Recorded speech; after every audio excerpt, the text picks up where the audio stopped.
Heidi here from Rain Country. God is good all the time. And I'm here today to talk about the 5 things my garden has taught me over the years. And you'll be seeing various different photos and video clips that I have been taking for the past 10 years, because it was right about 10 years ago that we got real serious about the garden and trying to beef up what we had already been doing for many years. And because for a while it was just, we started out just growing some tomatoes. That was the most important thing to us. We had a greenhouse out that way, then eventually built the one right back here, a more sturdy one right up against the Patrick's shop here. 2012, 2013 was when we really decided to get serious and started blossoming out, and little at a time started expanding the garden areas. And even though we have 2 other pieces of property, pretty much everything we do is right here in this shy 1/3 acre corner lot that also has a 1,200 square foot shop, a 2,400 square foot house, a chicken coop, and some other structures out back that holds our solar power equipment, our firewood, and much more. So that's part of the things that I've learned, is how to make the most out of our little space. And I hope people, whether you've been gardening all your life or only just started or thinking about getting started, I hope these are things that will help you and that you will also find encouraging. And number 1 is, do not be afraid to experiment. So that means if you live in a particular climate, such as Rain Country, that gets an average of 120 inches of rain per year and can get as much as 160 inches of rain. That is a lot. There's very few other places around the world that get as much rain as we do. And so it can be a challenge trying to figure out what's going to grow well for you. Maybe you live in a desert, or maybe you live in places that stay cold most of the year or stay freezing a good part of the year. Learning how to work around these can be tricky, but the best way to learn, besides just learning what other people do, is to simply do it and to experiment. Even if you are told that this particular thing won't grow in your area, at least give it a try. I've tried many things that I was pretty sure that wouldn't grow here. Some things I became successful with repeated trials, and other things just never did well. But at least I tried, and I learned through the process. And so again, like marshmallow, for instance, I really didn't think was going to grow well here. It loves it here. It's a marshmallow. It loves lots of water. So it does great. It did take me a few years of trying to finally get it established, and now I get tons of baby marshmallow plants coming up in my main garden back here, but I have no problem with it now. And number 2 is really closely related. Don't be afraid to break the rules. So if you're following other channels, you got to understand that no matter who they are, be it me or Danny and Wanda, different people from different locations around the country or around the world are going to share what works best for them. And some people might even say, well, this is the way it should be done. And that's great. I mean, that's fine to teach people, but you also have to realize what's going to work best for you might be different than what works best for them. So for example, I did a video just recently on growing tomatoes that I will link to down below, where I talk about what works best for me according to my experience. And remember, tomatoes were the first thing we started growing probably about 25 years ago or so. And we had to learn what worked best for us. And a lot of the things that people recommend about stripping off most of the leaves and all of the suckers, I find I do better by leaving more leaves than most people would, and leaving at least some of the suckers. I get a much better harvest than the years where I stripped all of that stuff. Some other rules that I've broken without even realizing I was breaking a rule is that you should never plant onions and beans together. Well, I didn't know that was a rule. And one year we used to have a peach tree out here in a pot, and I always like making the most of any smaller shrubs, trees, or whatever by climbing things on them. And so I had planted beans in that pot, and the beans grew up the peach tree, and it was beautiful, and I loved it. But I had also my son kept giving me his green onions, the white parts. Every time he'd buy some, he'd bring those over, and I would then find places to plant them, and I was running out of places. So one time I stuck them right in the pot with the beans, not knowing that it was forbidden for those things to be planted together. Well, I tell you what, both the beans and the green onions did great. They did beautifully side by side. And a couple more rules that I tend to break, and I have been from the start, is instead of growing everything in perfect rows, I do still have sections and places where I like to grow specific things, but I also allow things to be mixed in with a lot of that, such as my corn. When I'm growing my corn, there's borage that comes up on its own, and I allow that to grow right along with the corn. It helps keep the ground shaded and less likely to dry out. As long as the borage doesn't grow so tall that it starts overshadowing the corn, I leave it. If it gets too big, I pull it up and give it to my chickens or find other uses for it, or even just cut it up and use it as a mulch layer. I also allow dandelions to grow in certain areas of my garden. And I remember the first year that I started YouTube back in 2016, and I was showing my garden and I had dandelions in there. Well, there was another channel that decided to do a video about how I shouldn't do that, and it was clear they were, even though they didn't name me, it was clear they were talking about me. And it's like, you know, it's fine if you don't want to do that, but there's a reason why I allow my dandelions, even though they're considered a weed, to grow in my garden. And one is that, well, I utilize the dandelion, especially the greens and the flowers and the stems. Sometimes I'll dig up the roots and use those as well. But also because dandelions are excellent for feeding the garden.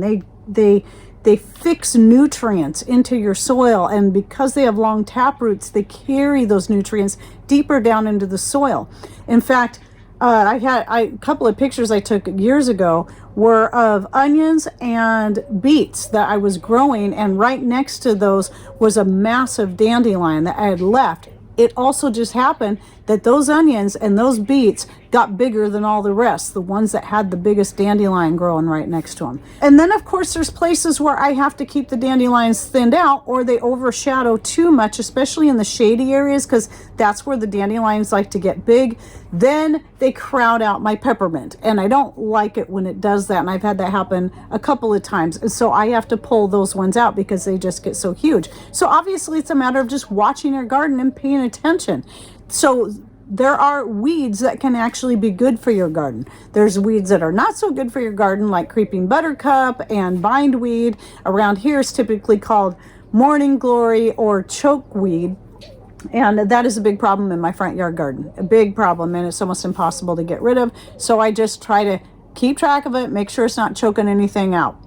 But anyway, my point is there's a lot of things that you can allow to grow side by side. I think it makes for a more beautiful garden when things are a little more mixed up, but I still have order to my garden. To some people, it may look like chaos, but there's actually a certain order. And through experience, I learned what plants did best side by side. Not that you can't get good information from other people, but sometimes if we only listen to what other people say we shouldn't do, we don't learn anything new, and we don't find that maybe there's actually a better way that will work for you, and even though it might not work for them. And lesson number 3 is whatever happens in your garden, it's only a failure if you don't learn from that. Sometimes there's things you simply cannot control, such as the weather. And, other people might be able to control it, but you might not be able to. So like in 2022, we had a late freeze, and there was very few fruit trees in our whole entire area that got any fruit. I did find one apple tree that got apples on it out by our other piece of property, and I think the only reason it did was because it was surrounded by overgrowth that I believe protected and insulated the blossoms on that tree so they didn't die. Unlike all the other trees that are out in the open, and every blossom on everybody's trees died. And so like last year, we got no quince, we got no apples, we got no cherries. And it was one year I thought we might actually get cherries, but we got none because of the freeze. And those things you can't control. But the things, let's say you try those experiments, or you try growing something that you thought might do well, or that you weren't sure if it was going to do well, and it died on you. Well, maybe you just learned either maybe through that you're going to learn a better way to try to grow it, to keep experimenting, or you learned that, okay, this isn't going to do well for me. Even if it does good for the neighbor next door, it doesn't mean it's going to do good for you. It doesn't mean that you are a failure. It just means it's all a process of learning, and you have to find what's best for you. So if you learn from the failure, then it's not really a failure. It was actually a very cheap education. I mean, think about how much it costs to go to college these days. Yet you can buy a package of seeds for a few dollars and try growing them. And if it doesn't work, well, you still learn something, and that was pretty cheap. And so your garden education, I think, happens best through the experience.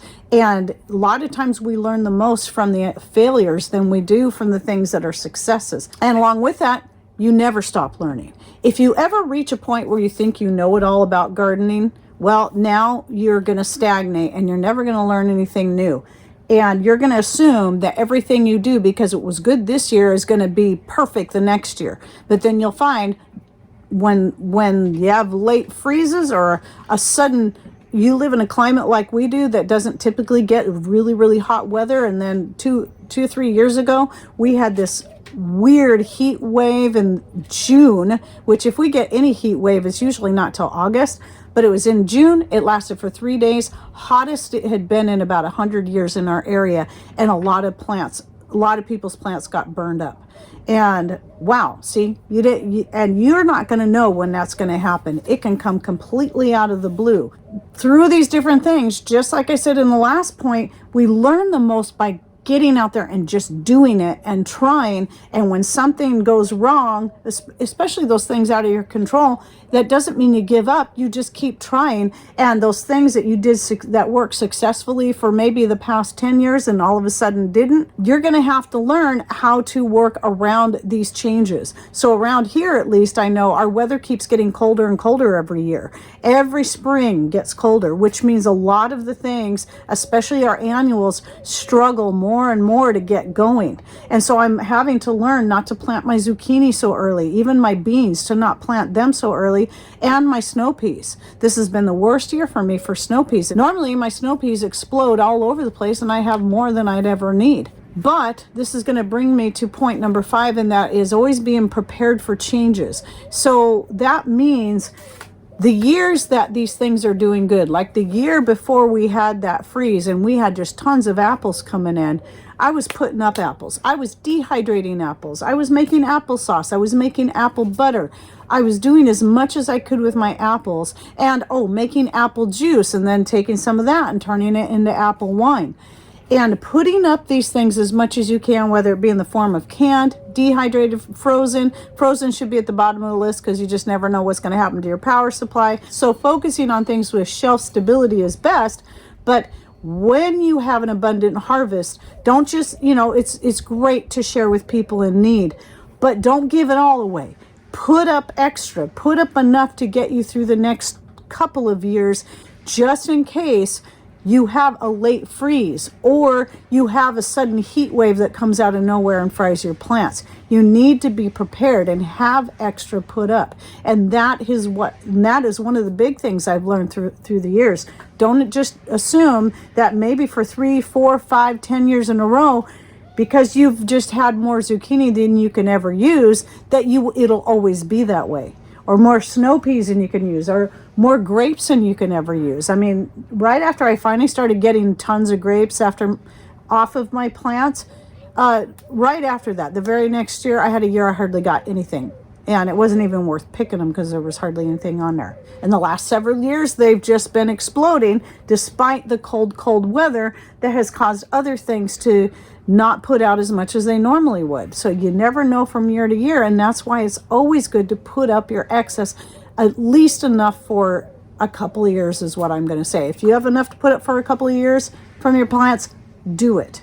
But it doesn't mean don't be generous and share what you have with people in need, or use it to barter for things that you can't grow as well. That's always another great thing too. And that's another side lesson there to add to the 5, is that I've learned how to barter with my excess to get things that other people have that I don't.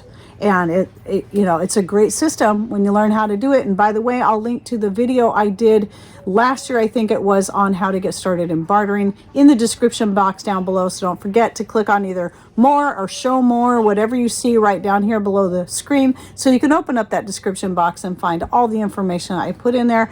And any thoughts, ideas that you would like to share of your own, lessons you've learned through your own experience, please put those in comments down below so others can learn from you as well. And thanks for watching. Take care and God bless.